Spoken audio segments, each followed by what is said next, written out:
great good morning, everyone.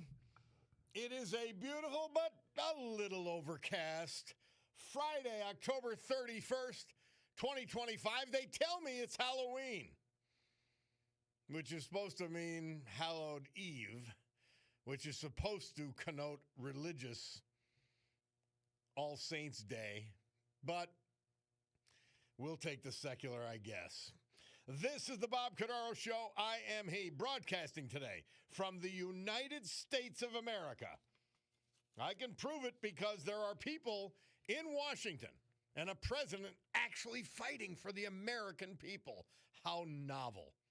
It's also the place where the brave, like the veterans we salute today, like Larry Yost, Fishing Creek Township, Joseph Mercatilli, Music, and John Jack Higgins, Dunmore, veterans we've lost who have made us and kept us free. The United States of America, founded with a certain knowledge and understanding by our incredible, irreplaceable, amazing founding fathers, that government is not, shall not be, cannot be our parent, our guide, our direction, our salvation. Not any of these things, but is nothing more than a necessary evil we require to organize and protect society.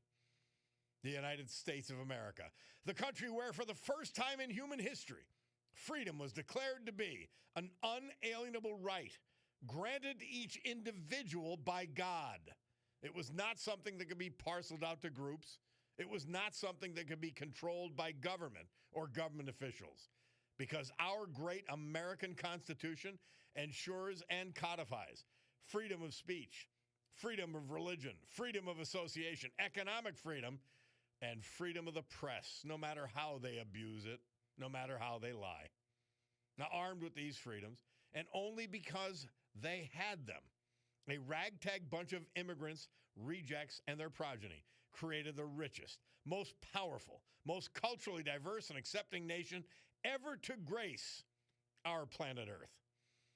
America, the only place specifically invented and designed so that every American can live their life in the manner they choose, unlimited by their background, upbringing, race, color, or creed, unhindered by the government or those who would use government to control others for their own comfort, benefit, or power.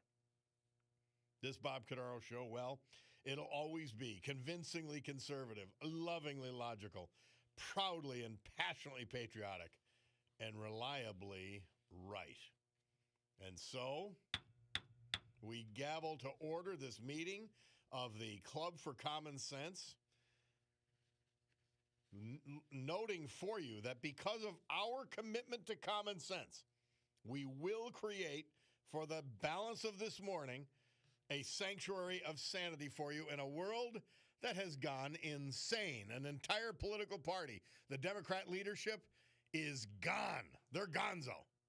They make no sense. They're not even trying to make sense anymore. They're just lying to your face and assuming that between the media and the Dummycrats, it'll all be accepted. Dear Lord, it's frightening. Hey, I got my Dunmore DPW shirt on, the orange version. And you know, somebody said, well, geez, you got the orange for Halloween. Nah, it wasn't even a consideration. I just hadn't worn it in a while. But serendipitously, I've got orange on today. So if you go to our WILKNewsRadio.com and you press watch, you will see my orange Dunmore DPW shirt. And the guys are out there, the guys and gals are out there collecting this morning. I saw them in again, miserable weather, doing what you absolutely need to be done. So shout out again to the DPW guys. We won't play Stick Out Your Can today. Well, that's just a once a week thing. And the Bulldog, you know, he insists on variety. So I go to my newspaper now, and Brian Hughes, our news guy, he actually physically delivers the paper to me in the studio as we begin to start. And it says, bitter tone coats hearing on the Scranton Times-Tribune. The other headline is what we talked about extensively yesterday, but remember, it's yesterday's news. So it says ICE agents take man and daughter into custody. So the boy king, Billy Gone, is very upset that he can't be king anymore. There is an appointee by the name of Brenda Sacco who has, by most accounts, about 3 weeks total in office, and one of them has already passed us by. But she's getting her money's worth. Now, just to let you know,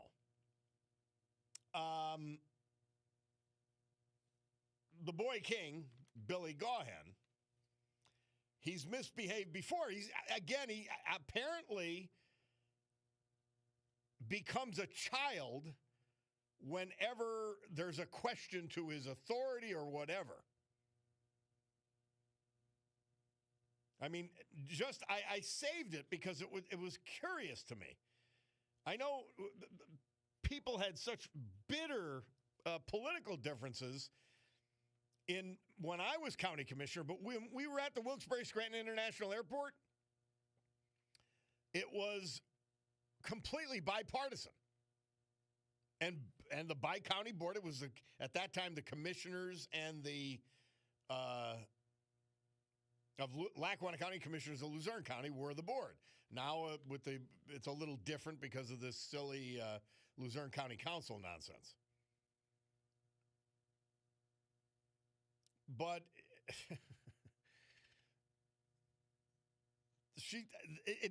Gaughan went so far at the Wilkes-Barre-Scranton International Airport meeting. She said, "I'm deeply disappointed by the obstacles being erected by Commissioner Gaughan in our efforts to further secure the airport." It was about security, which is like essential.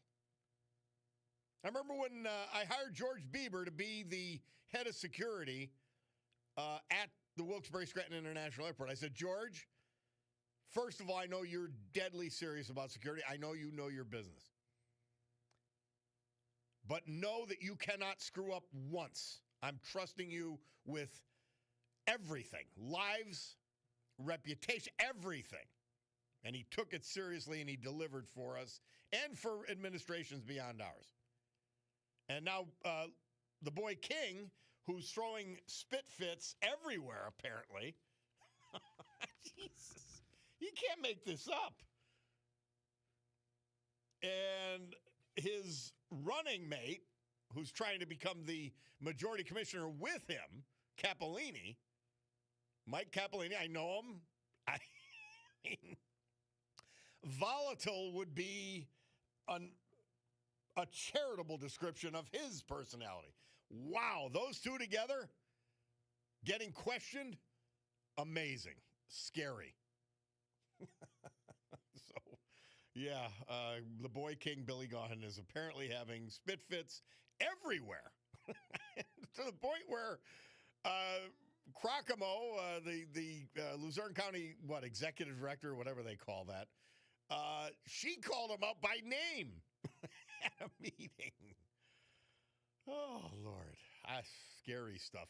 Oh, and speaking, Senator for Luzerne and Lackawanna County, Marty Flynn, he had to get involved, okay? He's got a statement on the ICE arrest in Dunmore, which says we are better than this, and our policies should reflect that. In other words, we're better than following the law. Right, Marty? Is that what you're saying? We're better than this. I discussed this quite a bit yesterday, but it goes to the heart of where the left-wing lunatics are driving the Democrat Party. A simple law enforcement operation, and they go out of their minds. And there's consequences to law enforcement operations. There are mistakes that can be made. This was not one of them. By all accounts, pretty good guy, in the country about 6 years, from Honduras, was picked up on the way to work because he had missed a hearing regarding his citizenship or his, I guess the fact that should he be here or should he not? He missed the hearing. I don't know the circumstances behind it, but he missed it. And as with every hearing of that sort, whether it's child custody, whether it's child support, the warrant goes out, and then the warrant gets, when they get to it, the warrant gets executed, and you pick the person up. And I noticed that Mayor Max Conway, who he made a pitiful statement regarding this incident the day before, has backtracked somewhat, maybe not substantially, but somewhat. He said the ICE people were communicated, they were truthful, well, why would you assume they wouldn't? Because Gavin Newsom tells you this is how the Democrat Party works today. And now Marty Flynn's got to come up with this nonsense statement.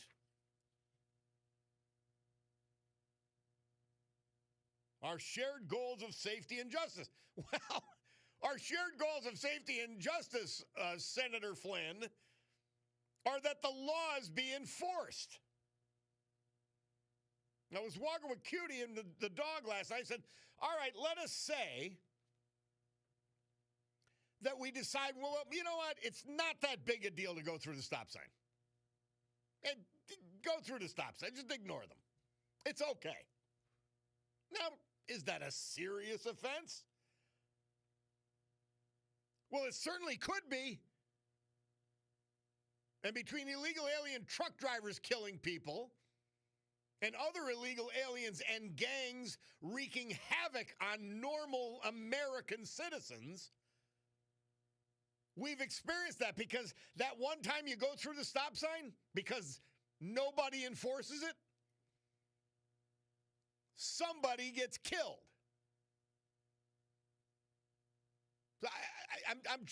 I don't even get what their argument is, but apparently, because of pressure within the lunatic portion of the Democrat Party, or maybe they're lunatics themselves, they've got to defend, well, actually, they've got to attack duly appointed, well-trained law enforcement officials for enforcing the law. How did we get here? How did the Democrat Party get to this place of insanity that they think, and a number of people, rah. As I said yesterday, everybody should feel badly. Well, not everybody, but people feeling badly for this illegal immigrant and his daughter, who's been here and he's been working hard, which, by the way, most of them do. Okay, feel badly. But don't attack President Trump and the law enforcement agencies that are enforcing the law. How do they get there? How did the Democrat Party get to a place of complete insanity? We're seeing it here, and I'm telling you, it takes over. You start supporting Joe Biden for president, for example, Kamala Harris for president, Bob Casey for senator, Matt Cartwright for Congress, and they've gone off the loony bin. They've gone completely left-wing, lunatic area. All of a sudden, you start mimicking and miming what they have been saying and what they're carrying on about. And it's a snowball rolling downhill, and believe me, it's affecting local Democrats. We just see two of them here. The mayor of Dunmore, the senator for Lackawanna and Luzerne counties. They have to get a word in because their left-wing lunatic constituency imposes it on them, or they actually believe it. Either way, it doesn't matter. It's dangerous. Whew. All right, we'll take a break. Bob Cordaro, WILK. We'll return.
Our veterans, this hour and every hour, this day and every day, loyally presented to you by our friend John Basiliga and his great family of companies, including Basiliga Hospitality.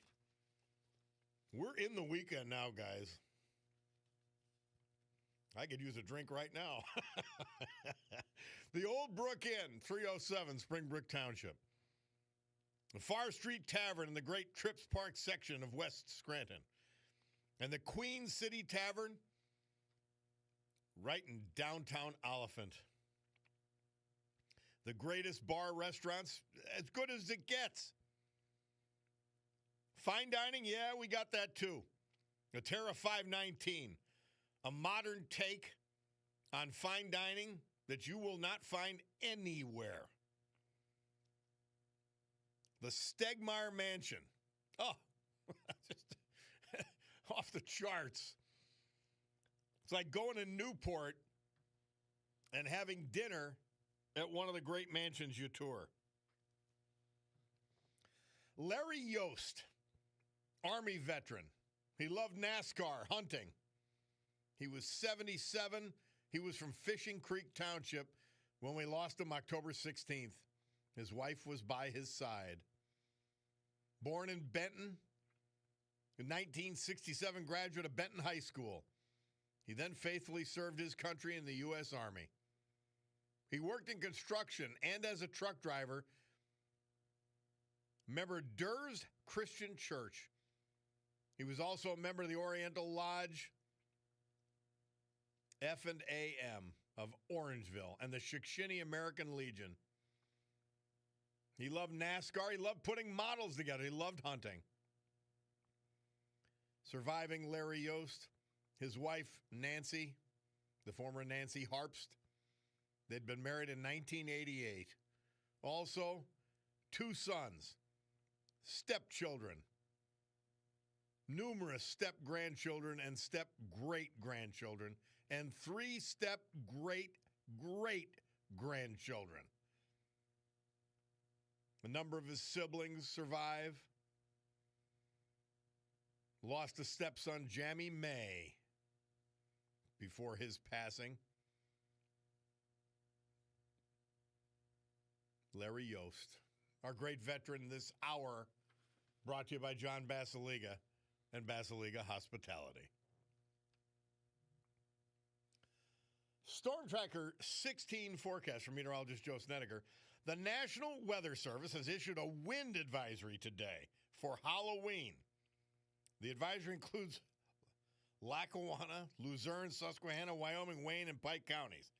Beginning at 11 a.m. this morning, excuse me, until 5 a.m. Saturday morning. So it'll be windy out there. That's going to take a lot more leaves down, which has its own issues. Just be cautious if you're driving or whatever.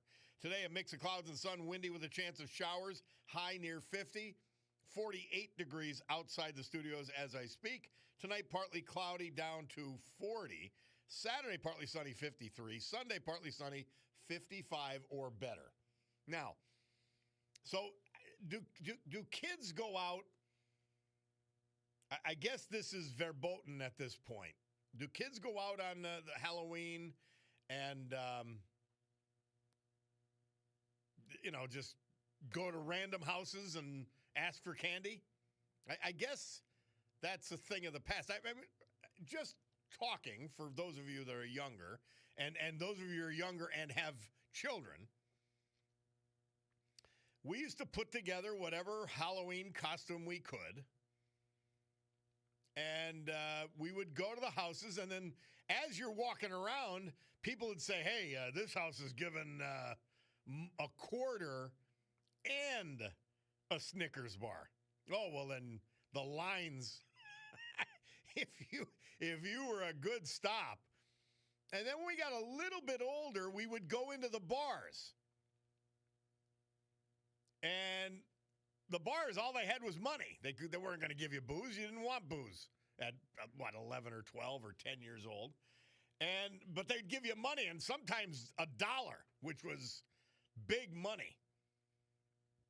So and that was the days when the bars were jammed. Pretty much every night, whether they were there for the air conditioning, the TV, whatever, bars were jammed every night. By the way, it reminds me of a book, a great book, called A Drinking Life. And it's Pete. I'm blanking on his name, but I have his face pictured in my mind. But it described how things were. But you'd go to these bars and you'd see, that's the neighbor I never see. That's somebody's uncle or father or whatever. And then they'd give you $1 or quarters or whatever, and you'd walk out of there rich. Now, what you also had to watch out for is there were always bigger kids out robbing. Now, these were not, gang members or anything. That's just what they did in those days. It was expected, and we understood it. So if you didn't pay attention, if you didn't stay in a pack, and if you didn't stick together, you might get rolled for whatever you got on Halloween night. And I don't know. I just remember that incredibly fondly. And then there was always the thing, there's razor blades and candy apples and I am going to this Halloween party. Now, Cutie's insisting that I'm wearing this prison jumpsuit. We didn't get a final decision on it yet. I didn't make a final decision for the 2 Halloween parties we're going to. But it just reminded myself now, once a year, I don't want it any more than that, the candy apples with the caramel covering, and then there were the candy apples with the red covering. What was that? I don't remember what it was. It was red sugar of some kind. I've got to find one and have one tonight. And I'm allergic to apples, but I'll fight my way through. Yeah, it's candy apples. Bulldog, did you ever what did you do? Did you trick or treat? And you just went to random houses, right? Yeah.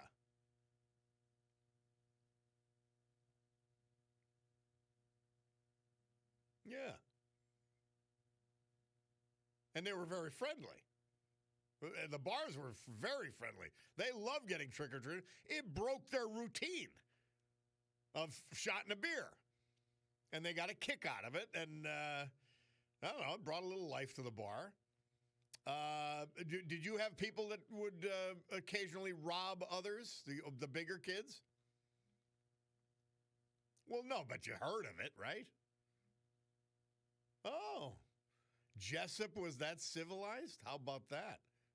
Dunmore was savage and Jessup wasn't? That's fascinating. Oh, Lord. Well, you're a little younger than I am, too, so maybe that had worn off. But it was expected. It was expected. And a few kids, reliable as rain, would get knocked off out there. And you didn't go home to your parents and say, you didn't. Because that would create an investigation, and you never knew where the investigation would lead. So if you got bullied, and that's generally speaking, were there bullies, Bulldog, in daily life that you remember, or not really? Wow. Man. Light bullying? What does that mean, light bullying?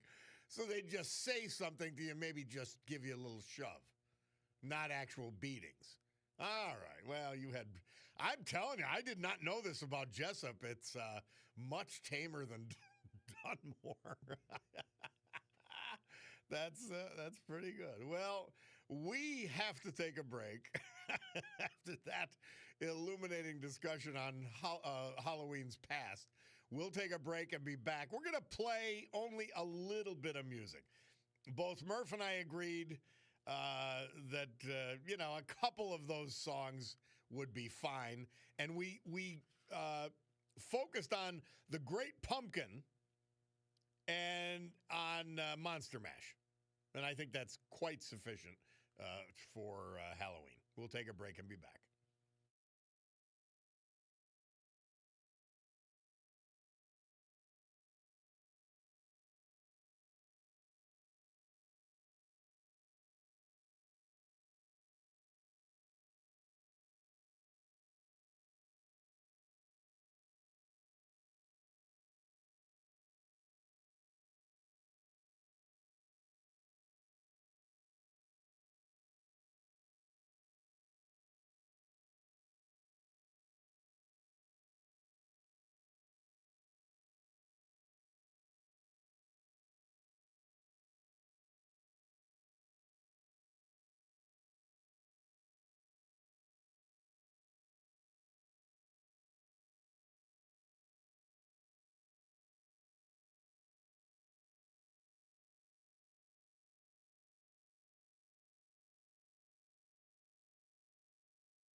Bobby Boris Pickett.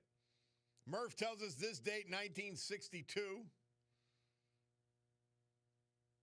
The song was out and became at one point a number one hit. Monster Mash. It's a good song. It's fun. I told you I have sort of a nuanced thoughts on Halloween. I'm going to parties where you got to dress up, and I'm gonna. Not without under very mild protest.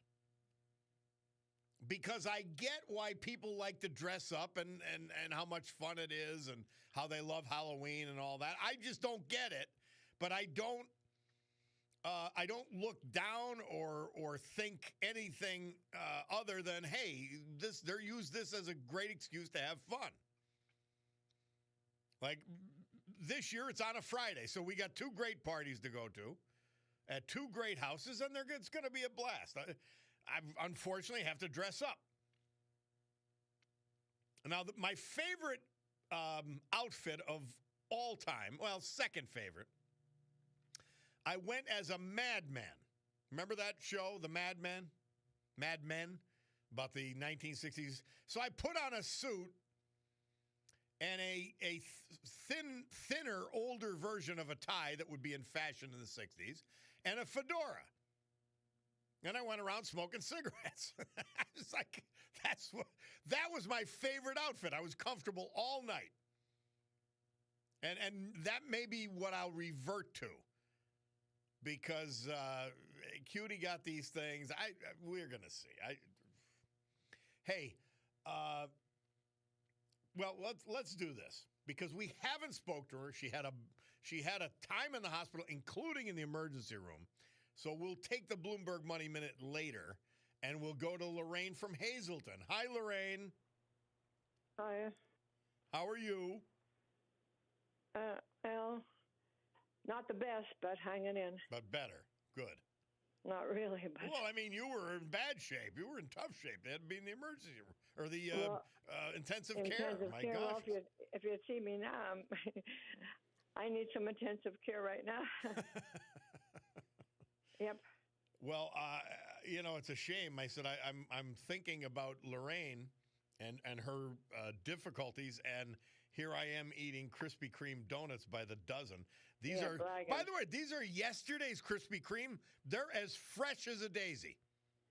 Well, the United Way people brought them in yesterday, and so I had 8 of them, and so there were four left. Well, oh, they're fabulous. Freeze them. Well, no, I kept the plastic that the box was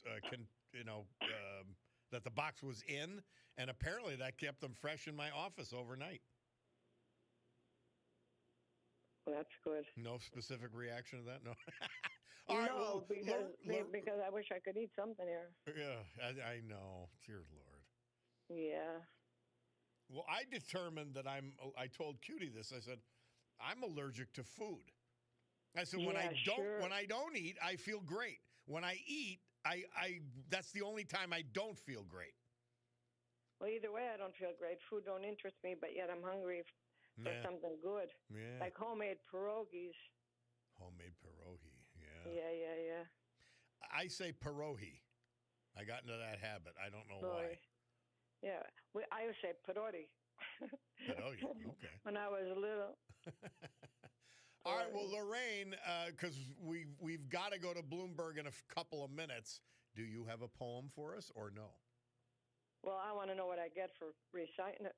It's Halloween. Well, we can't tell anybody your address to deliver pierogi. We just can't. We don't know. We don't know who'd show up. Well, but I really don't give a darn. The bulldog will bring you pierogi, maybe. Bulldog, will you bring her pierogies? Nobody's in a hurry. His car's not working well, though. That's the problem. Yeah. You're over an hour away. When the chips are down, nobody really cares. Well, we care. It's just that we can't do much about it. Put your money where your mouth is. Well, you're going appropriately dressed tonight. I'll tell you that much. I haven't determined if I'm going to wear the prison jumpsuit yet. We'll see. Well, just go as you are. They'll know. Oh, we've come out of the hospital with a rather tart tongue, have we? Well, I have to put on an act, so I'll try my best. Do you want the poem? Yes, I love your poems. You know that. Okay. And never mind. I'm going to end up with a joke. I don't care whether you like it or not. Well, I might have to cut you off, so you better be quick. No. Masks. I wrote this a long time ago. Children wear masks on Halloween. Adults do it at a masquerade ball. But I wonder if our own true faces aren't the greatest masks of all. Sometimes we hide our true feelings by putting on a smile. Maybe we should just be ourselves. It would probably be more worth our while. Some people have smirks on their faces while others wear a frown. There are times when I find comfort in just acting like a clown. So the next time you're in a crowd, just put on a happy face.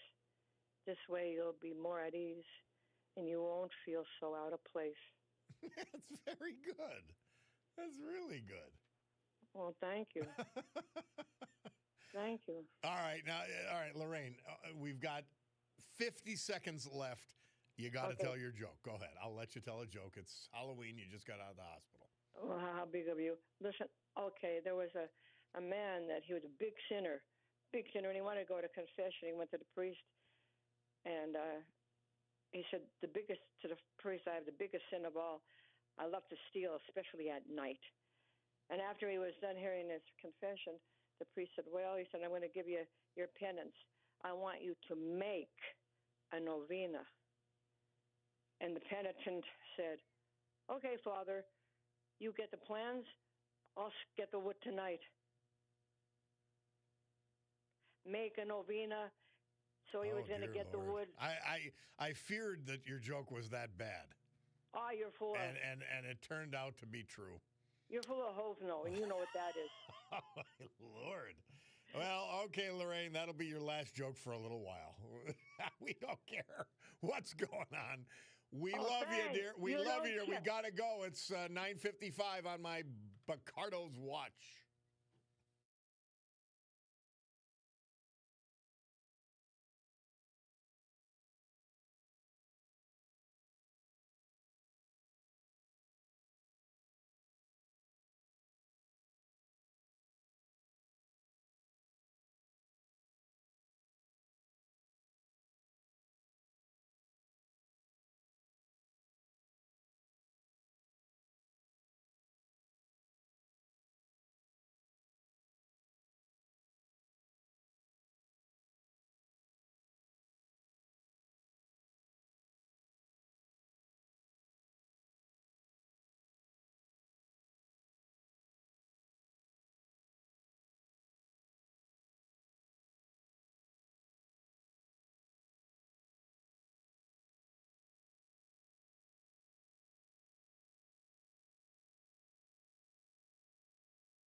Well, we head into the top of the hour in the news.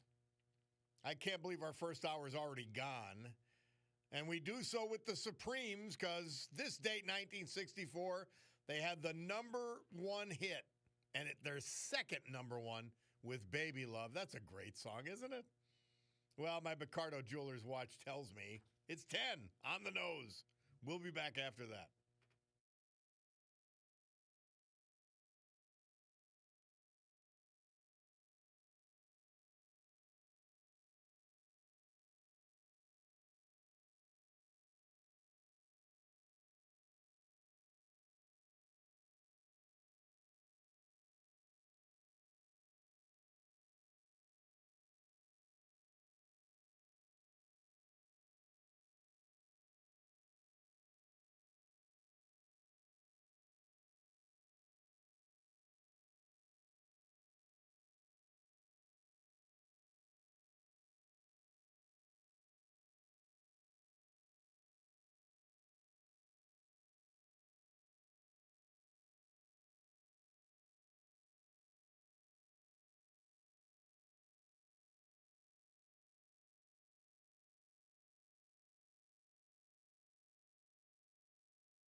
Great good morning, everyone. My Picardo Jeweler's watch tells me it's 10:07 and change here in the great Northeast. This beautiful Friday, October 31st, 2025. This is the Bob Cordaro Show. I am he. It's a big day to fight for America, defend our values, and with the help of our man John Basiliga and Basiliga Hospitality, to honor the brave who have made us and kept us free. People like veterans we've lost this year, but celebrate today, like Larry Yost, Fishing Creek Township, Joseph Mercatilli, Music, Jack Higgins, Dunmore. So with history, our great founding fathers, and the incomparable Constitution of the United States of America as our guides, let us continue today's battle.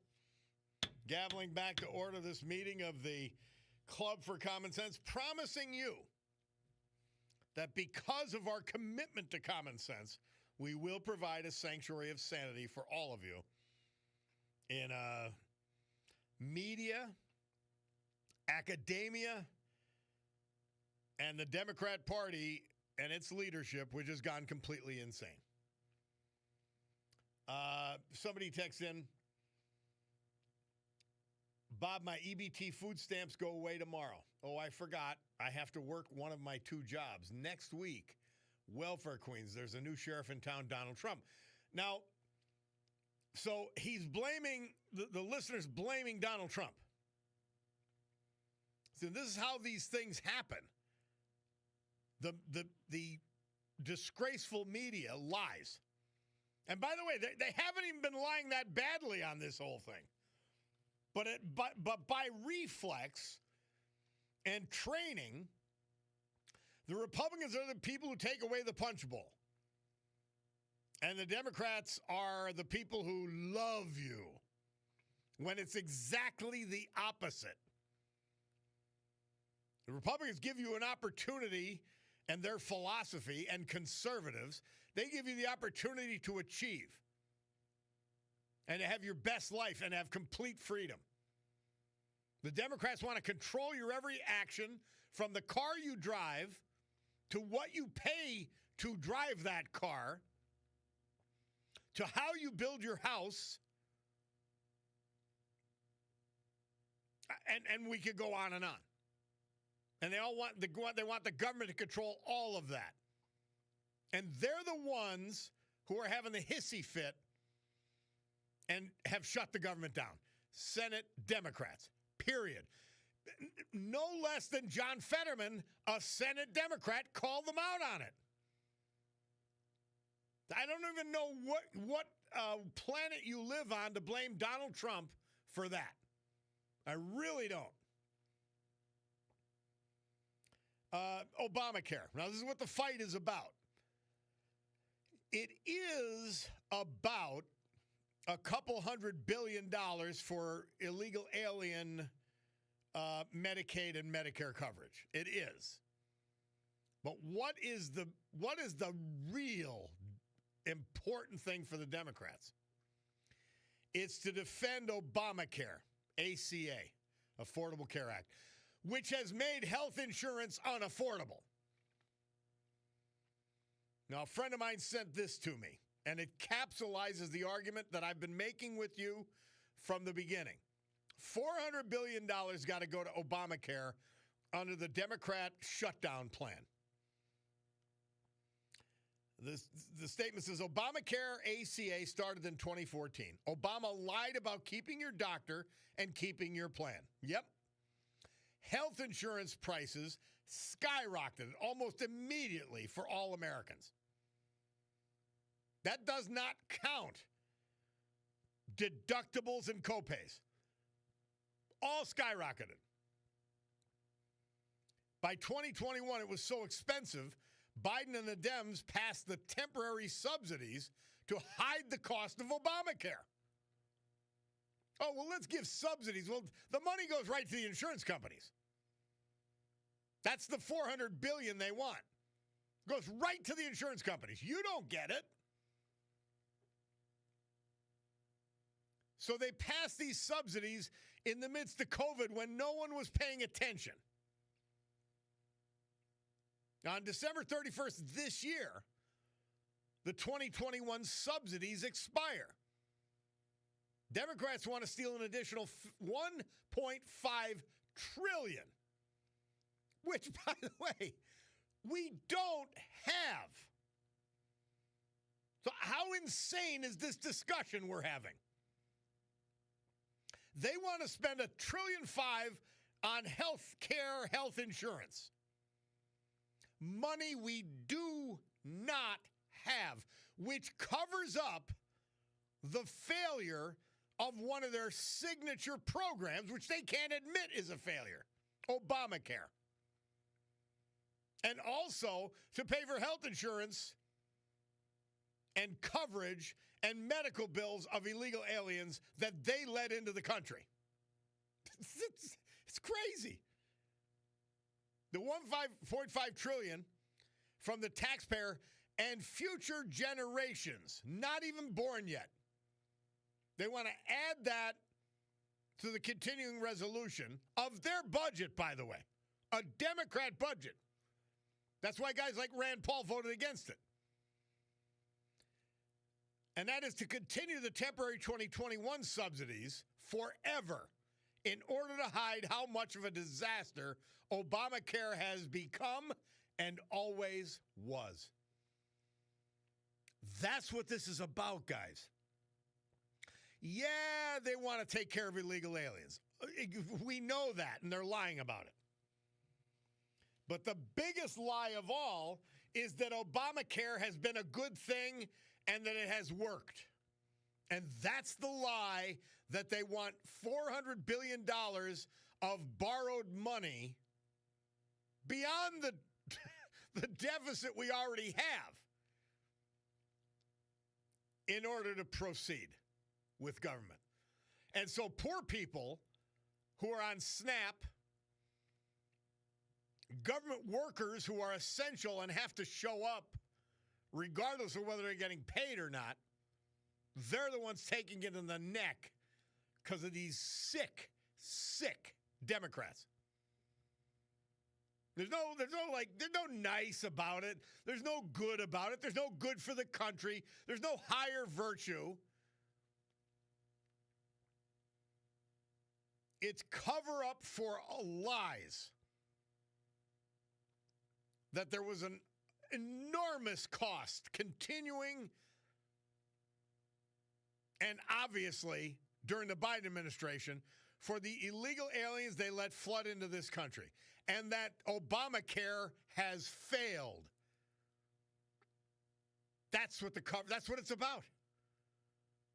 Covering up their own lies.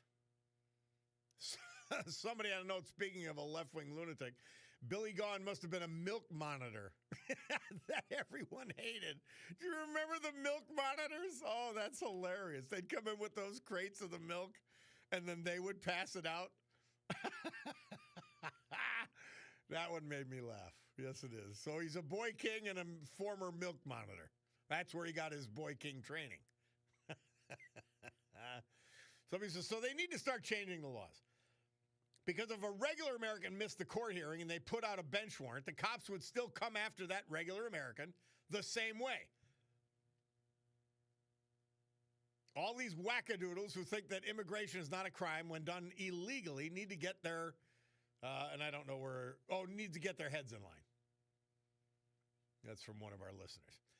Continuing, the left will argue that becoming a citizen is difficult and the process is long. So does that mean they would be okay with a lawyer not completing his education or a doctor not getting the needed training and certifications? Because they are long and hard processes as well.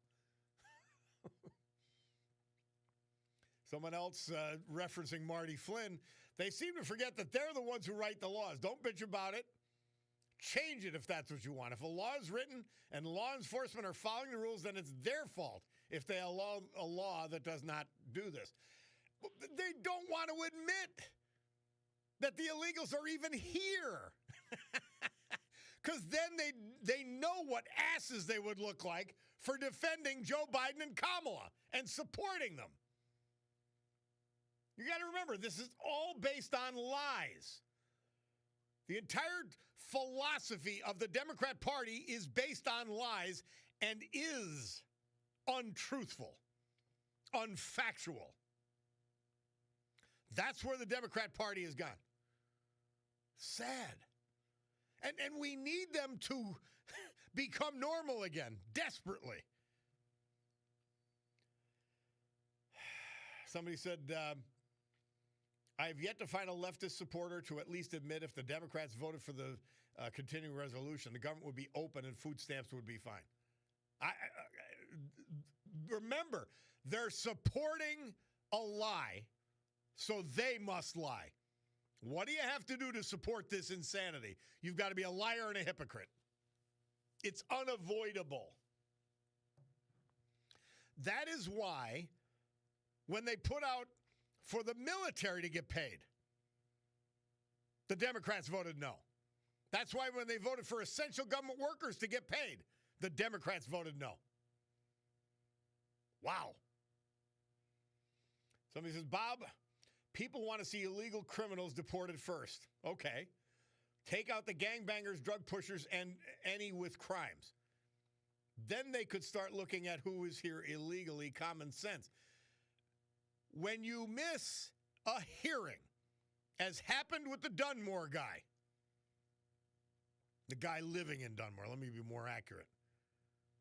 When you miss a hearing, you've committed a crime in addition to being here illegal, which is a crime. How do you get that across? He was not only here illegally, he not only had an illegal Social Security number, how was he getting paid otherwise? So he's got two crimes, and the third crime is not showing up for the hearing and following the process. And then they come and get him. I repeat, I feel sorry for the guy. I feel sorry for the daughter. She has nothing to do with this. But if you took just the guy who committed the violations and crimes, they would say, oh my God, they're separating families, so the daughter has to pay the price. She doesn't want to live here without her father anyway. You got to do things the right way. And it's not that hard, by the way. It's not that hard. And by the way, to this is one of the trolls, because I recognize the phone number. You and your Governor Pritzkers and your Governor Newscombs and your Governor Hochul's and the rest of the clowns that you support in the Democrat Party, they're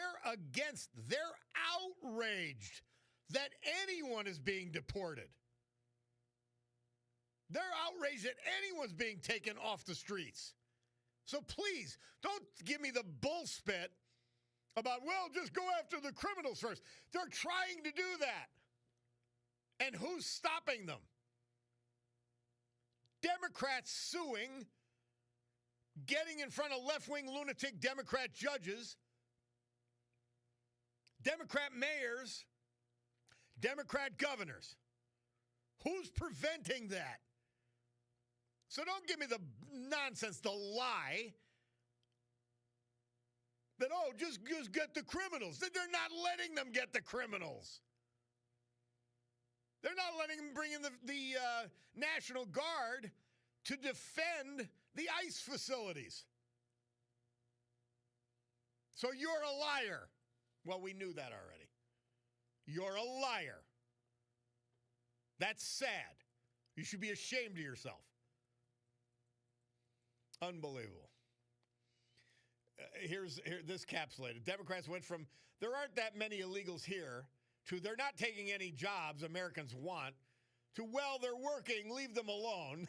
So according to Democrats, Americans don't want to be landscapers, farmers, roofers, construction guys, cooks, maids, truck drivers, school superintendents, and police officers. Tom from Dallas. Yeah, nobody wants to be Billy King is the only school superintendent that we should have. We have illegal aliens as school superintendents and people like Billy King who support illegal aliens being school superintendents. Wow. Yeah. Oh my God. It's crazy. Bob, you're 100% right. The problem is they run as centrist Democrats.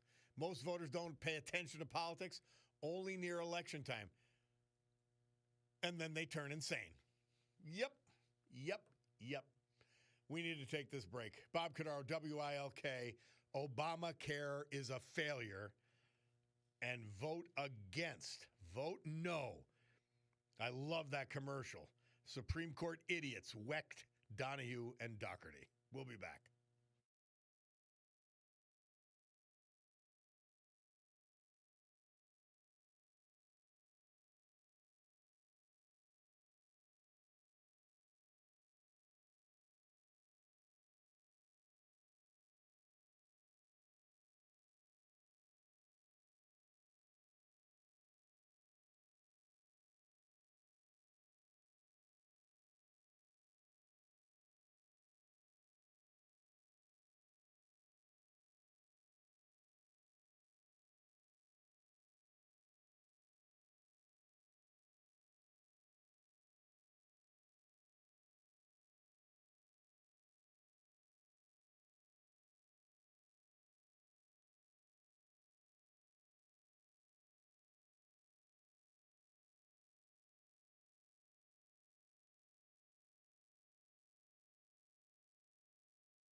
The Classics 4, they released their hit Spooky. Well, that's sort of Halloween-y, right? October 31st, 1967. Bob Cordaro back with you on the program. Yeah, guys, it's actually stunning that we've got an entire political party. You think of Kamala Harris's election campaign. You think of the 2022 race, which was run on abortion, abortion, abortion. Not Marsha, Marsha, Marsha. Abortion, abortion, abortion. Our lying governor said that they'll take away your abortion rights. In other words, you can't kill your baby. But your daughter will have to, that wasn't aborted, will have to play against boys and men in their sports. And they'll have to dress with them in their locker rooms and go to the bathroom with them. That's Governor Shapiro. Were any abortions prevented in Pennsylvania? Or did Shapiro lie? And that was, remember, that was the entire campaign. State Representative Haddock, that was his entire campaign. The abortion lover. Loves killing babies, apparently. That was his entire campaign. Now tell me that's not sick and twisted. And they knew they were lying. They knew they were lying. Oh, Lord, Lord, Lord, Lord. Let's go to TJ from Wilkes-Barre. Hi, TJ. We got a few seconds here, my man. Hey, what's going on? Just wanted to let you know I was invited to the Capitol with a meeting with Dave McCormick, and just wanted to let you know what a great senator we have. We talked he's about. The best. Oh, God, he's amazing. I'll tell you what, at first I butted heads with him. I wasn't really too sure about him, like a lot of, people are when you first, Yep. we don't normally trust. But I'll tell you right now, that man is a great American, and he cares. He asked how we can make a better party, how we can start to get along better, how we can unite, how the grassroots people, because he just doesn't, he said he doesn't just represent one part of our party, he represents us all and wants us all engaged, all involved. And he said all Pennsylvanians. And you know what? It was an honor of a lifetime to have a meeting with him and to discuss what I could do, what you could do, what we could do. Because I don't always get along with everybody, and I butt heads. But you know what? That's what makes America great, that we can have these conversations, we could butt heads, but come back to the table and try to make Northeastern Pennsylvania great, to try to make Pennsylvania great, to try to make our America great. And honestly, I love your show because you bring out the points of the hypocrisy of the left, the demonic parts of the left. And if it wasn't for people like you out there and the people that are on the ground, our country would be lost. And we really need to figure out and that's what me and Dave talked about yesterday, how we can inspire everyone to realize their vote counts. How do we inspire people to come to these especially meetings? this election, TJ? We have to turn out. We've got to get rid of these Pennsylvania Supreme Court justices. We have to vote against lunatics at every level, left-wingers that are masquerading as Democrats. We have to. It's essential. Yeah. Thank you, my friend. We've got to take a break. Bob Cordaro, WILK. We will be back. Veterans Tribute, the weather, and more phone calls. 570-883-0098.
Our Veterans Tribute this hour and every hour, this day and every day. Brought to you by John Basiliga and Basiliga Hospitality. It's the weekend, guys. You want to go to a great bar restaurant? Well, Basiliga's got three. The Old Brook Inn, 307 Springbrook Township. The Far Street Tavern in the great Trips Park section of West Scranton. And the Queen City Tavern in downtown Oliphant. I'm telling you, you're going to love them. Fine dining, yeah, we got that. A Terra 519 downtown Scranton. A modern take, a modern Manhattan take on fine dining. And then for Old World, the Stegmeyer Mansion downtown Wilkes-Barre. Fabulous. Nightlife, yeah, we got that too. Sergei's, the nightclub, right underneath the Terra 519. Fabulous. Joseph Mercatilli, my old friend. He died October 30th, 2024. I've been saving his obit since. He was 88. He was from Music. He's survived by his devoted wife of over 64 years, the former Shirley Otto. Joe Mercatilli was born in Archbald, 1954 graduate of Archbald High School. After that, Joe was inducted in the United States Navy and served our country there. He went on to become an electrician, owning Mercatilli Electric for over 20 years. Joe was a man of the people, serving the borough of Music for 35 years. First as council member and then as council president. He was a proud, normal, great Democrat who took great joy in helping the people of Music. A devout Catholic, parishioner of Divine Mercy Parish, Scranton. He'd been a member of the Lackawanna County Democrat Committee, the Greenwood Hose Company, and the Music American Legion. His hard work, dedication, and warm spirit endeared him to all who knew him. He had a great smile.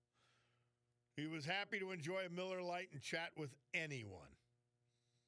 A good man. Joseph Mercatilli, Music. Our veteran this hour brought to you by John Basiliga and Basiliga Hospitality. Storm Tracker 16 forecast from meteorologist Joe Snedeker. The National Weather Service has issued a wind advisory for Halloween. The advisory includes Lackawanna, Luzerne, Susquehanna, Wyoming, Wayne, and Pike counties, all of which we serve, beginning at 11 a.m. this morning until 5 a.m. Saturday morning. Today, a mix of clouds and sun, windy with a chance of showers, high near 50. Tonight, partly cloudy, low 40. Saturday, partly sunny, high 53. Sunday, partly sunny, 55. The question on the wind is when I go outside at these Halloween parties tonight, will it blow my cigar ashes out? Can I light my cigar? That's what I'm worried about for the wind. Boy, I'm so happy, and I waited on this one to honor Joe Mercatilli, a veteran. He's exactly who I'm talking about. Guys like him and Ray Alberigi, Leonard Verastro, I mean, they were real Democrats. They didn't follow the insanity as the party lurched to the left, and then under Biden as it charged to the left. They were real. We had a great Democrat party years ago. Bob Casey Sr., a great Democrat. I don't know. They've got to come back. They've got to come back for the sake of the country, for the sake of the region. But right now, we have mayors and state senators kowtowing or believing in lunatic left narratives. And it's scary and it's a dangerous path, believe me. Donald from Pittston. How are you, Donald? Yeah, good. I have two examples. Like you said, they lie, though. They don't live like that. In other words, they pretend they go left, but then when they're running, they're centrist and they're a family man. And then you question them to their face, like the gender stuff they deny. I'm going to give you two examples. Gavin Newsom was being interviewed by Charlie Kirk. He said, oh, my kid, Charlie, this is true. It's it's all recorded. My kid stays up late to watch you and everything. God, country, patriotism. It's wonderful what you're doing. Let him do it. He's not letting his kid online watch some transgender influencer tell him to get a gender operation Yep. or anything like that. It's the exact opposite. I'll give you another Gavin example. Newsom is a special level of deceit that Right. I've never seen before. That's but one example. Yeah. I want to give you another one. There's a Maine school board meeting. It was right on Laura Ingraham. The guy's reading a book that they're talking. He said, you can't read that. That's adult content. You got to stop reading, right? It was for the school board meeting. So they send the kids' library. They have access to it. No, you can't read that here, right? So then the other woman gets up on the podium, right? And she's there. I don't want, the boys in women's locker rooms and or vice versa. So she's sitting at the podium and she has a blouse on. She takes it off. She's like a Hooters mom. She's got a big rack on her. And the guy said, no, get a coat, security. The school director's there. No, we can't look at you. She's in a bathing suit. No, cover up, please. Yeah, Three Hail Marys on fathers. The guy's covering his eyes like he's going to go to confession. These people are sick. I know They it. enact It's these insane. policies for that nobody wants, and then they deny it. Like if they're these Christians And Donald, they I run watched in those the center. those school directors who were for boys and men in women's locker rooms and vice versa, and bathrooms and sports, and they were shocked because the woman took her shirt off. They're enacting it. Oh my God! They're doing this in Virginia. The Smagelberger voted for all this garbage. Yep. She's for governor now. She's running. And I love Winsome She voted Sears. for it all with her Biden, the transgender, all that. Now she's denying it. Like, I know nothing about it. Yeah. I have 3 daughters. I'll protect them. And when then they she'll get just in there, do it watch when what she happens. gets elected. She'll just do it anyway. Exactly, just Yep. like these crazy bike lanes and stuff. They say one thing and then they do another. Yep. So you can't be fooled. That's what I'm saying. I They're know. not the old school JFK Democrats. These people are lying to you. They're talking Social Security, the good things everybody likes, veterans, seniors. It's all about seniors and veterans. Then they raise your taxes. So like you said, you just got to vote them all out, Bob. You got the right. And get rid of the whole party from scratch. And Donald's a guy who lived it and said enough. Thank you, Donald. Thank you. Always a pleasure. We'll take a break. Bob Cordaro, WILK. We'll be back.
The Stones, number 2 hit, Start Me Up, this date, 1981. By the way, a lot of you texting in that, the kids are out there and they are doing it. They are out going house to house. My man Paul says they definitely still go out and get candy. My neighborhood is a zoo, and kids from other hoods get trucked in here. I, on the other hand, leave. Well, Cutie and I stayed home on Halloween a couple of times up in the hill section, and then there were no more. So we sat here for nothing. So now we go to parties.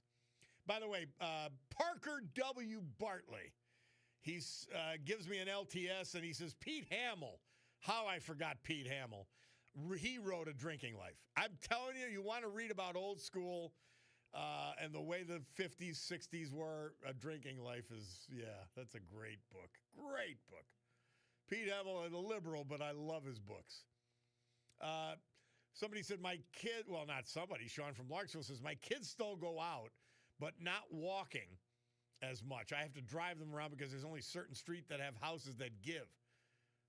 There are houses in Larksville that have their own haunted houses, and it's a lot of fun. I'm happy to hear that, Sean. Hey, Bob Butch from Mountaintop, we get 250 to 300 kids every year at my house. Always a great time. ALTS, buddy. ALTS back at you, and then thank you for being welcoming. That's almost more fun than anything, Having that many kids come to the house. And I said the only reason we stopped doing it is because nobody was coming.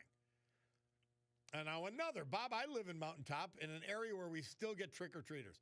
I look forward to seeing the kids, but many organizations have trunk or treat, so I guess it's up to the parents. By the way, when I was in grade school back at the old Newport Township schools, we learned songs to sing. Where is the rest of this? We entertained at each house, LTS. You did. You had to have an act. You had to have an act or a joke or something, or you wouldn't get the candy. So NBC News last night did a segment on, there's our first problem. Anyway, a new trend in Halloween, kids opting for potatoes over candy in bowls. I don't get it. And I don't, it seems like another form of left-wing brainwashing. The kids were choosing the potatoes over all the candy in the bowls. I could go for a good mashed potato with the right amount of, I put too much butter, too much salt, all that. Of course, Dunmore had candy thefts. They have illegal immigrants, Ricardo Jewelers Watch tells me 1050 on the nose.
This was my special request. I thought it was a Halloween song, so I said play it.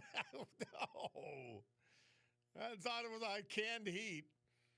Thanks for the request, but no. I thought there was like a Halloween song.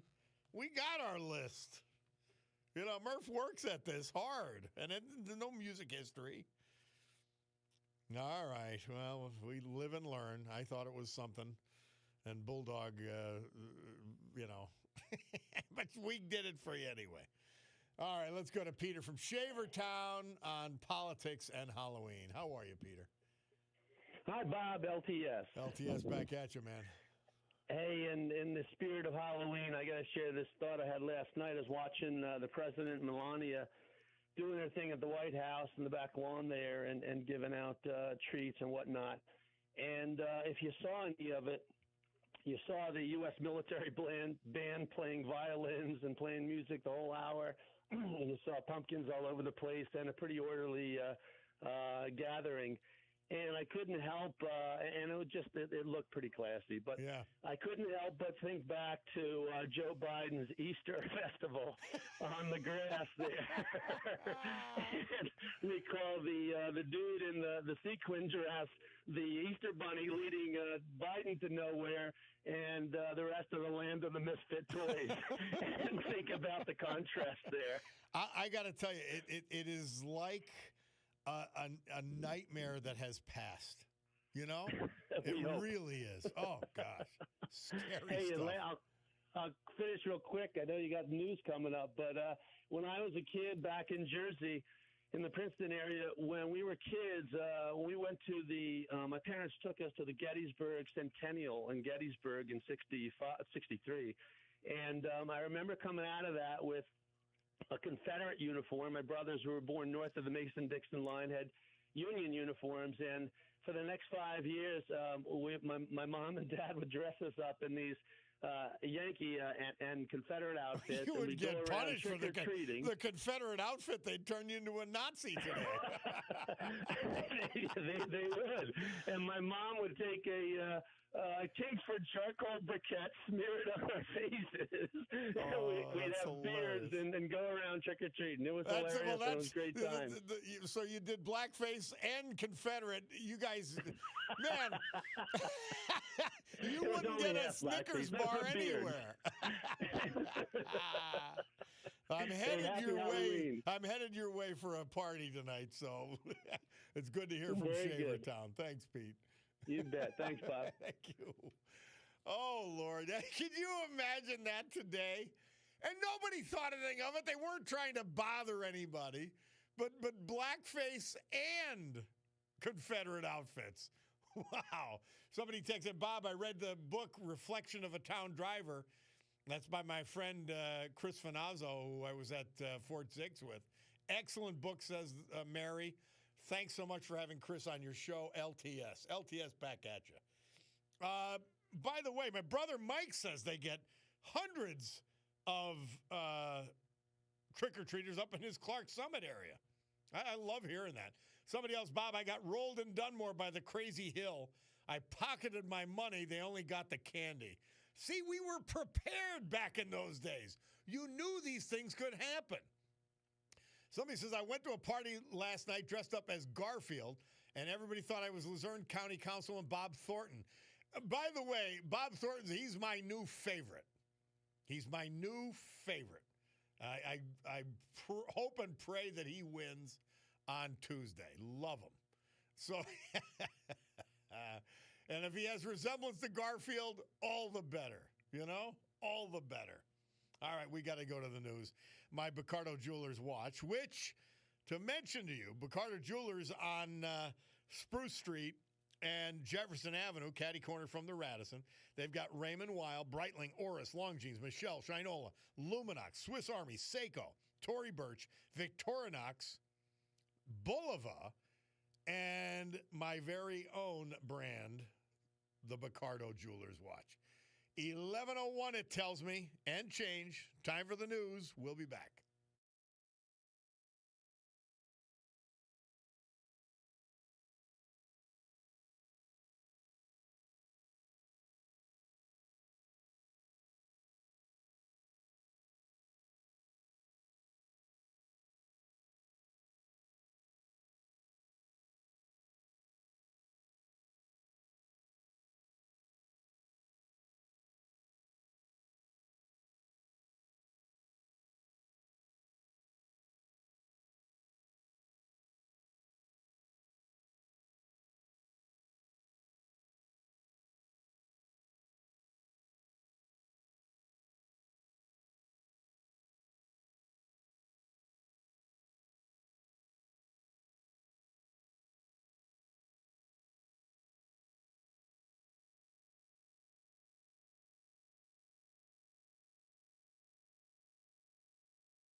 goes on. Great good morning, everyone. 11:09 a.m. here in the great Northeast.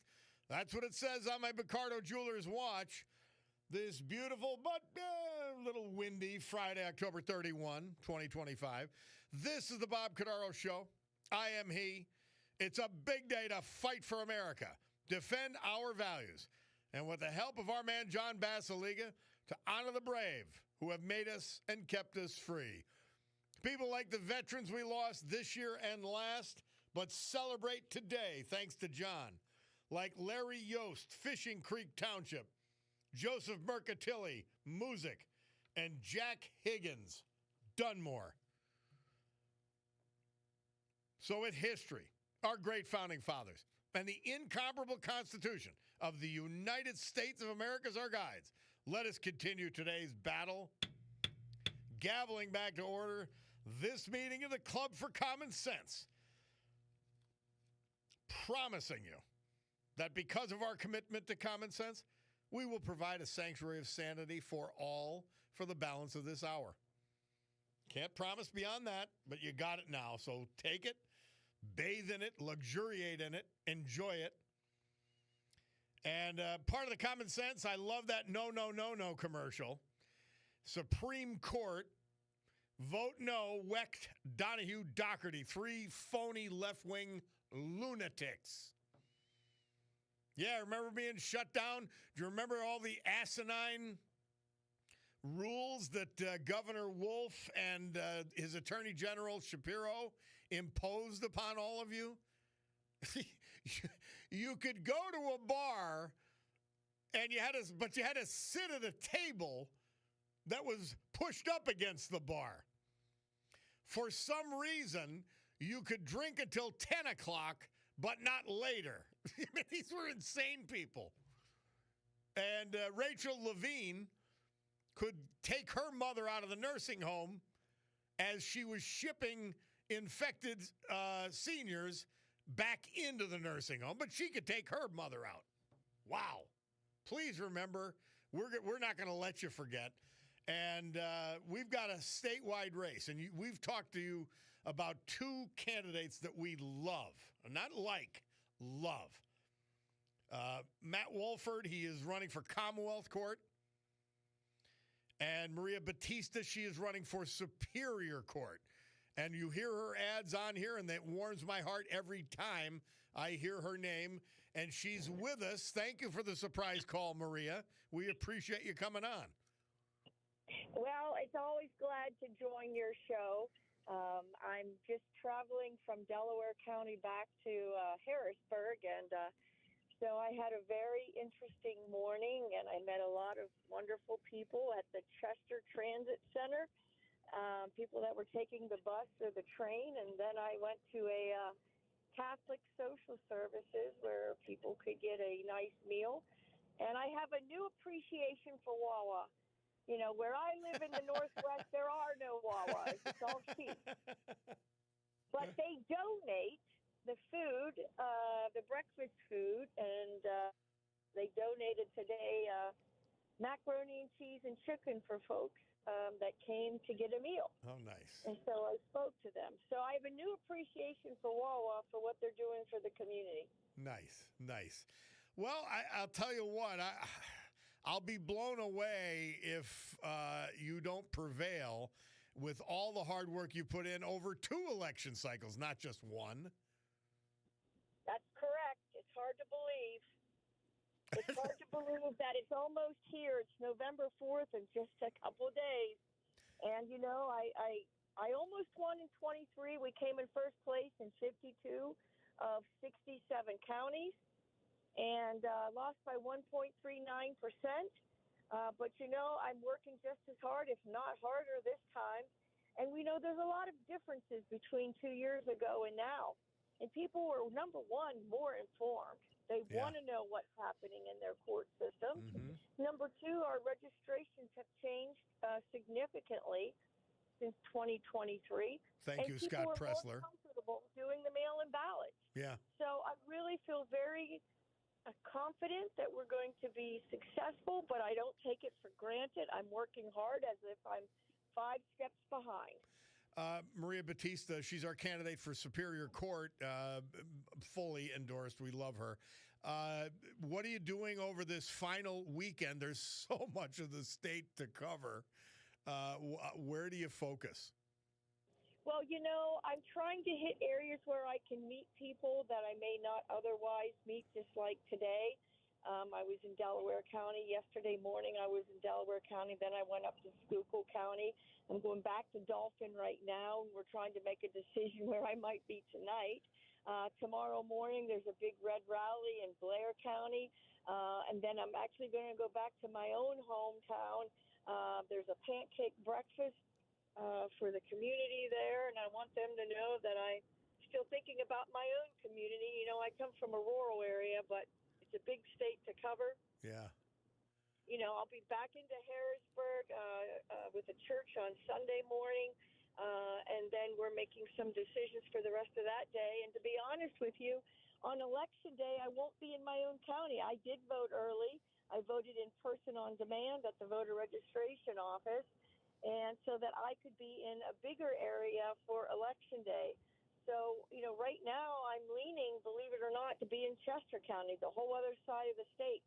We were looking at all the numbers of, the 23 municipal general election and where were the most people that would actually come to a poll. And Yeah. the biggest poll was actually in Chester. Well, that's a big county. They all are big. I mean, They are. Man, Big counties. But you know what? They're all special. Yeah, They're all I special. agree. And the people that I've met, even, today, they so appreciate that I stopped by and I spoke to them. And it's an interesting comment. I asked one gentleman at the Catholic Social Services this morning where the folks were eating. And I said, what do you look for in a judge? And he looked at me and he said, we just want them to be fair. Yeah. And he says, they have good intentions when they're running. He says, but then they change once they get in. And I said, I want people to know that I have never changed who I was, no matter what job or position I've ever had. And I'm doing this because I believe we have to protect one more seat on this court for all Pennsylvanians. Amen. So I do want your listeners to know that this isn't something that I'm doing on a whim. It's something, that I, once I, aired a program of what happened in your community, with the Cash for Kids scandal, I wanted to educate the public. I wanted to understand how the breakdown in the judicial system happened. And, the transparency in your community, the people are amazing. I love your community. And, everybody wants the same thing. They just want a judicial system that's going to be fair to everyone, regardless of who they are or their background, their ethnic background, and, what part of the state or what side of the street they live on. They all want the same thing. Well, we appreciate it, Maria. That's what I want to bring. Maria Batista, we appreciate it very much. Stay safe and stay strong on the campaign trail. Feel free to call in again Monday or Tuesday. Thank you so much. It's great to talk with you, and say a few prayers too. And amen. We're going into the final stretch here. Thank you so much. We're behind you 100%, Maria Batista. Thank you. We've got to take a break. Bob Cordaro, WILK. We're going to come back, and we have a guy I've had on before, Albert Eisenberg. He's the principal of Red Bridge. He's also involved with the American Unity Fund, and we're going to talk about both of those things when we come back. It's the Bob Cordaro Show.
Genesis.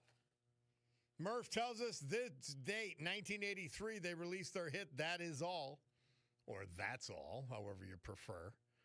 Hey, yesterday I missed the Mother Teresa, and so I've got to catch up and do that one. Mary was nice enough to send it again. St. Teresa said this for October 30th. When I pick up a hungry person from the street, I give him a plate of rice, a piece of bread. But a person who is shut out, who feels unwanted, unloved, terrified, the person who has been thrown out of society, that spiritual poverty is much harder to overcome. St. Teresa for yesterday. And the caste system, I always say this to you guys, but it bears repeating continually. The level of poverty that St. Teresa confronted and tried to overcome in India is something that we cannot even comprehend. It truly isn't. It's off the charts. And she lived among it and lived in poverty herself. October 31st, St. Teresa. All my years of service to the poor have helped me to understand that they are precisely the ones who better understand human dignity. If they have a problem, it is not a lack of money, but the fact that that they might be treated humanely and with tenderness is not recognized. Yeah. St. Teresa, Mother Teresa, for October 30th and October 31st. All right, so somebody texted in, Bob, what happened to Trump's ability to make deals? You don't negotiate with lunatics, with mental patients. Chuck Schumer and Hakeem Jeffries are mental patients. If we put them in Clark Summit State Hospital, I will guarantee they wouldn't get out. You don't negotiate with mental patients. You don't do it. So that's why he's not making a deal with them. He can make a deal with the communist Chinese, the focus of evil on earth. And he can't do it with Chuck Schumer and Hakeem Jeffries. What does that say about Hakeem and Chucky? Says everything. All right, Albert Eisenberg. We've had him on before. Principal of Redbridge, a Pennsylvania-based political messaging agency. He's also an advisor to something called the American Unity Fund. It's an organization led by normal gays and lesbians who fought for marriage equality and are now fighting to protect religious liberty and our nation's children. And he is with us once again. Albert, my apology. I didn't expect the Superior Court candidate to call in. We had to take it because I made these offers of come on anytime. Well, she just did. So here we are.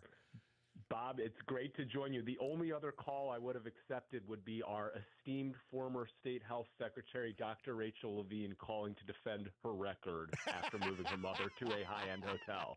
That would have been quite savage if she had called in. Hey, tell us quickly about Redbridge. We're gonna do something, then we'll go to a break and then come back with you.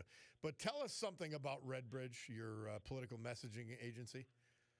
Great. Yeah. So I'm a Philly native. And the story is when I got into politics when I was about 25 in my home city, I had an inkling that the next Republican voter would probably be a Hispanic mom or dad, maybe a black mom in the city in North Philly and Southwest Philly, and not these upper educated white suburban moms that the GOP was chasing to try to win back. The whole operative phrase, from 2016 really to 2022 was winning back the suburbs. Yeah. And I had this gut instinct that actually our next voters would probably be working people of all backgrounds. And we put our shoulder into that, and we've been unique in the state of Pennsylvania and nationally, putting what's now called the political realignment into real tactical action for campaigns and causes. Well, so that's what Redbridge does. Redbridge has been awesome. And your focus, when you were the only one who had that focus, you realized that the Latinos and the black mothers, many of them single mothers, they had the best family values of all. They shared Republican values, conservative values, more than these supposedly educated people in the suburbs. That's a big deal. Yeah, hey, it's a gut instinct that's taken us this far. We've done the only Hispanic voter outreach from the state legislative level to the state level, including last cycle, and we helped flip the U.S. Senate seat, our 2 congressional flips, just from the shift of Hispanic voters alone. The state legislative flip in Philly, in the state Senate race there. So there's a lot of work to be done, and this was a crucial moment where the dam broke open and our coalition as conservatives have gotten much more diverse, and we need to not take that for granted. We need to invest, and everybody who's on a campaign needs to realize that. Albert Eisenberg is our guest. He's the principal of Redbridge, a Pennsylvania-based political messaging agency, and also an advisor to the American Unity Fund. Now, you mentioned there's a case called Childs versus Salazar. Tell us about the American Unity Fund, then pivot and tell us about that case. Yeah, well, this dovetails with a lot of our other work, is kind of putting normal people's voices at the first and forefront so we can have a culture of sanity and normalcy with our policies and our political culture. And one of the key, inflections of insanity over the last 10 years has been the LGBTQIAA+ establishment going way beyond what they claimed initially, which was we just want to love who we love, leave us alone, which was I was all on board for, to moving into, medicalizing children who are under 18, who, there's been a huge upswing in kids that has now actually gone down who identify as transgender. There have been surgical and medical interventions that we view as completely unethical.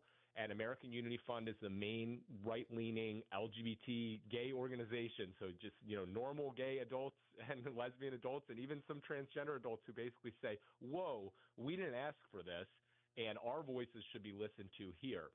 So the case that you're referencing is really important for your listeners. It's Childs v. Salazar. It's a Supreme Court case. It was heard this month and will be decided when they start issuing decisions in the new year. And basically, what American Unity Fund calls this is a forced transition bill. So if you have a 15-year-old biological female come into your psychologist's office, for example, in Colorado and in 19 other blue states, including in Pennsylvania, the therapist is not allowed to do anything except affirm that that patient has quote-unquote gender dysphoria and get them into the medical conveyor belt. Oh, Lord. So Childs is a Christian therapist who argued on First Amendment basis on freedom of speech and professional conduct that her rights are being violated by the Colorado law, which is also a statute in Pennsylvania, where effectively you can't say, whoa, this patient has a history of family trauma. This just popped up last week. There's learning disabilities. There's all sorts of stuff. Let's hit the brakes and get them comfortable in their own body. That's the normal thing to do. That's what a lot of other Western countries are doing, by the way. So very important case. Oh, that's a big deal. When is that before the Supreme Court now? Yeah, so the arguments were held this month during their session, and we're expecting, a victory and at least a 6-3 victory and potentially even getting Kagan and maybe even Sotomayor on board with this. And it'll either get sent back to Colorado to, rewrite that law to allow for professional speech and conduct that's normal for, practitioners, but also legislators in Pennsylvania and in other, purple and blue states need to pay attention to this, because this is really not only is this crazy, it's actually a winning issue for our side that we could absolutely go on offense and correct this massive wrong that's been done to our children. The American Unity Fund, I love that, because I'm telling this audience for years now, don't hold what the LGBTQ plus community says and the positions they take and the actions they take against people who just happen to be gay, lesbian, or transgender. They're not. They don't represent the vast majority of them more than I represent left-wing lunatic Democrats. And it's so important that groups like American Unity Fund are doing their thing to say, hey, we don't buy into the lunacy. That's right. You said it better than I could, and I truly appreciate your understanding of that. it is important for us to step into the foray right now and say, hey, we're normal gay and lesbians, and some of us are even trans, and we're not asking for you to, we're not asking to intervene in fifth grade education. We're not asking to medically transition under 18-year-olds. I actually don't think you can consent to such a medical transition if you're under 18. There's a lot of space that has been occupied by very far left interests that have acted on behalf of certain communities but don't really represent them. And really, that's all my work that we've talked about. Great stuff. Hey, Albert Eisenberg, thank you so much. Principal of Red Bridge and advisor to American Unity Fund. Important stuff. Would you follow up with us when this case comes out? Absolutely. I have a feeling we'll be on in the next couple of weeks to talk to you about more of these issues. That would be great. I appreciate it. Thank you. Thanks, Bob. All right, we'll take a break. Bob Cordaro, WILK. We'll return.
Our Veterans Tribute this hour and every hour, this day and every day.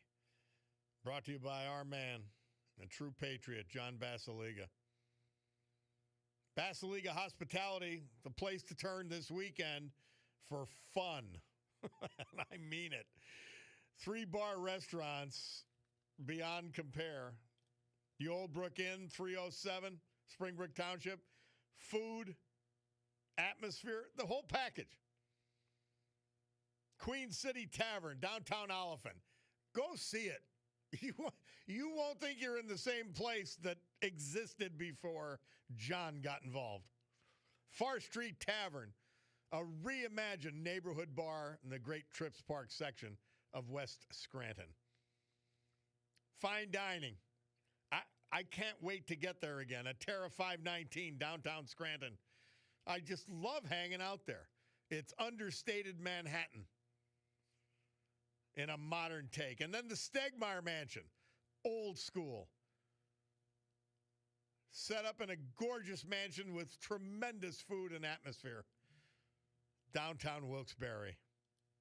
Sergey's Live. If you want some nightlife. And by the way, they could even handle some old fogies like me just to observe. A blast. Amazing stuff. Jack Higgins, my old friend. His nickname was Pinky. He was 87 when we lost him last October. Survived by his wife, the former Annette Vabolis. The couple was married 62 years when we lost Jack. He was born in Dunmore, graduated Dunmore High School, member of Our Lady of Mount Carmel Parish in Dunmore. He served us in the Army Reserves. He received his Bachelor of Science degree in psychology and a master's in education from the University of Scranton. He taught at the former Lackawanna Junior College, but he retired, and where we all knew him from, the Dunmore School District. 27 great years he gave us. He was a loving and supportive husband, father, grandfather. Just an all-around nice, good man. Surviving Jack Higgins, in addition to his wife, his sons, Michael, Stephen, and Jeff, a slew of grandchildren, a sister, brother, sister-in-law, and many other family members. A great, great guy. Jack Pinky Higgins. Brought to you by our man John Basiliga and Basiliga Hospitality. Storm Tracker 16 forecast from meteorologist Joe Snedeker. You heard it on the news, and I've said it before. National Weather Service has issued a wind advisory for Halloween. The advisory includes Lackawanna, Luzerne, Susquehanna, Wyoming, Wayne, and Pike counties, almost all the counties that we serve. And it begins at 11 a.m. this morning, so it's already begun, until 5 a.m. Saturday morning, or as Cutie would say, sorry. Today, a mix of clouds and sun, windy with a chance of showers, high near 50. We're at 48 degrees outside the studio right now. Tonight, partly cloudy, down to 40 for your Halloweeners.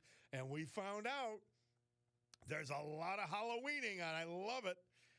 Old school Halloweening going on. Saturday, partly sunny, 53. Sunday, partly sunny, 55. And I heard tell from Joe Snedeker this morning, maybe even warmer on Sunday. Good stuff. Hey, excavator guy says LTS, West Pittston claims to be a Halloween town. They close a couple of streets and thousands of people show up to trick or treat. Absolutely amazing. Well, how about that? Well, West Pittston's out. It's just a great community. It really is. Thanks for alerting us to that, excavator guy. We appreciate it. Let's go quickly to Frank from Scranton. How are you, Frank? Good. How are you, Bob? I got a quick thing to throw at you. Okay. Sure. Let me. I want everybody to put their visual thoughts into place here. I'm going to get dressed. I'm going to go to Garrity's Market. I'm going to pick up a few steaks, a couple of hoagies, pound of turkey.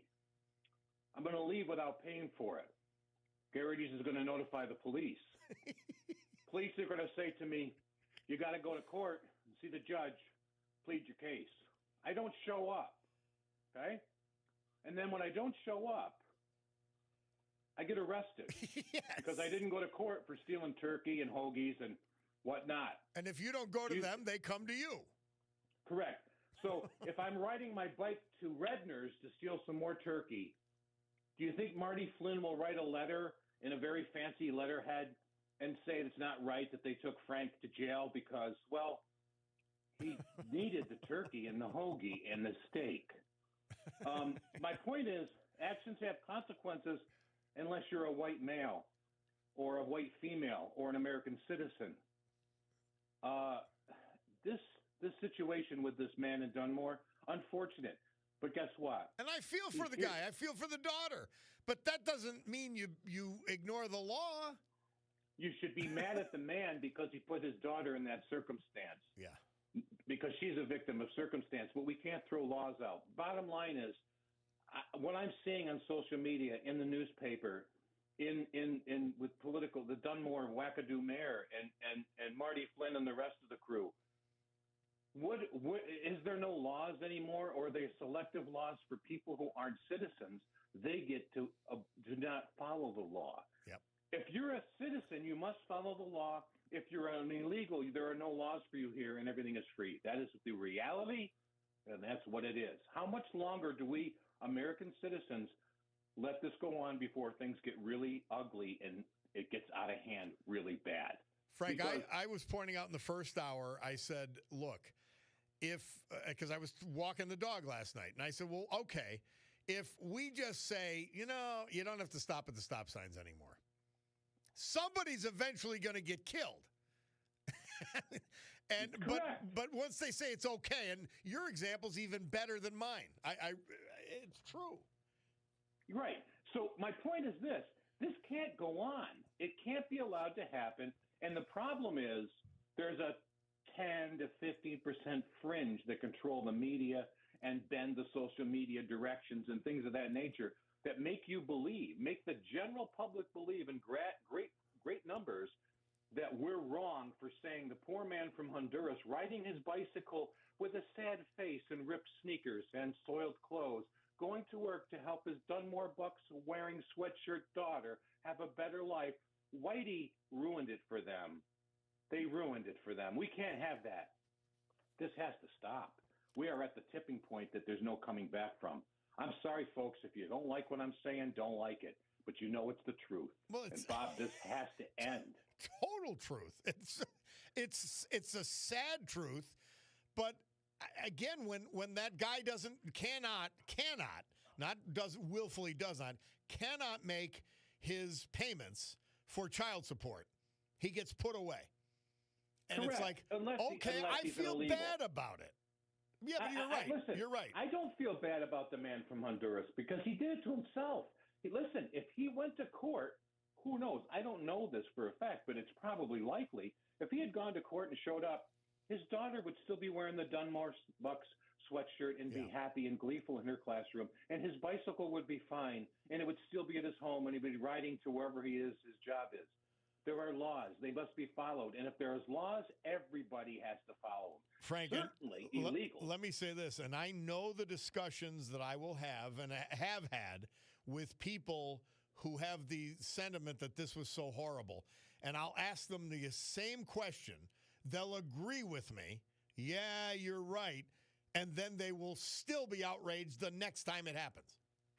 Because Orange Man bad, Bob. That's what it comes down to. Orange Man bad, and anything the Orange Man says or has any beliefs in have to be completely flipped. We are living in East German style media, and it's twisted everybody from kindergarten through graduation, and now they're in the workforce and they're out there in public. The best of other times are gone. They're gone. But I will tell you this, I'm not going out without a bang. This must end. I'm sorry about the man. Really sucks for him. But he should have done what was right. Go to Mexico. Go to Honduras. Go to Russia. Go to these other countries, try to pull that off. Go to Japan and do it. Go to South Korea and do it. It ain't working that way. This has to end, Bob. I know it. Thank you, Frank. Appreciate it. All right. You bet. All right. You bet. We'll take this break. Bob Cordaro, WILK. We will return.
Come on, when are you going to get to the punchline, Michael? There you go. I think this is the one where he wasn't he painted like a skeleton when he did this one? So it's good for Halloween. This date, though, Halloween 1987, Michael Jackson had the number one hit with Bad. And I told you we would play a little Halloween music because we're going to finish with the song, the theme song to The Great Pumpkin Charlie Brown by Vince Guaraldi. Murph found it. And so we'll finish with that. By the way, a number of you, including Duckman, have said they've had enough of a particular commercial. Now, look, as I wrote back to Duckman, I said, hey, they're paying my salary. Don't be so irritated with them. Please give them a listen. In any event. But, yeah, look it. I always remind this. They say this. It's a maxim in advertising, politics, all that. As soon as you're sick of what they're saying and you're throwing up from it, most people are just starting to listen. So apparently some advertisers understand all that. All right, as we close out today, I want to make one final mention of our veterans, two of whom I knew very well and really, really liked. But first, our man Larry Yost, Fishing Creek Township. Joseph Mercatilli, Music, good man. Jack Higgins, Dunmore, good man. All missed, sadly. But thank you to John Basiliga, as always, and his great companies for sponsoring that tribute. Hey, we've got our two, I guess, poems. I call them ditties sometimes that we've got to read to finish out. And let's start with them right now, so before we run out of time. As we approach the weekend, you know who's going to be out there, the thin blue line, our cops. Okay? Remember that. Policeman's prayer. Lord, bless the ones who wear the badge, the ones who walk the beat. Protect and keep them safe while they are on the street. As they wait and as they watch, doing good for all, guide their minds and give them strength for each and every call. Ready to put their lives on the line, give them courage each day.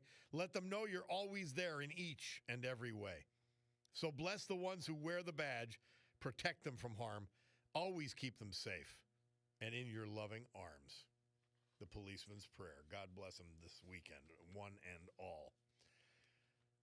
Tomorrow never comes. Norma Cornett Merrick found this in the great obituary of the late, great Doreen Gorieb a couple of years ago. If I knew it would be the last time that I'd see you walk out the door, I would give you a hug and kiss and call you back for just one more. If I knew it would be the last time, I would spare an extra minute or two to stop and say, I love you, instead of assuming you know I do. So just in case tomorrow never comes and today is all I get, I'd like to say how much I love you, and I hope we will never forget. Tomorrow is not promised to anyone, young or old alike, and today may be the last chance you get to hold your loved one tight. So if you're waiting for tomorrow, why not do it today? For if tomorrow never comes, you'll surely regret the day that you didn't take that extra time for a smile, a hug, or a kiss, and you were too busy to grant someone what turned out to be their final wish. So hold your loved ones close today and whisper in their ear that you love them very much and you'll always hold them dear. Take time to say, I'm sorry, please forgive me, thank you, or it's okay. And if tomorrow never comes, you'll have no regrets about today. Take the little extra time we'll have this weekend and reach out to somebody. Maybe you didn't talk in a while. Maybe you haven't been as close as you were. Just do it. You'll be happy you did. And if it doesn't work out, you'll be happy you did. Well, my Picardo Jewelers watch tells me it is noon, which means I'm done. I'm out of here. I have to be, because the Sue Henry Show starts shortly, followed by the Rob O'Donnell Show. God willing, I'll be with you Monday morning as we really ramp up on the election. Have a great weekend, a safe weekend. Don't drive so fast in the neighborhoods. There could be a kid and his parents in a costume. Be careful, please. Have a great weekend. Club for Common Sense, adjourned.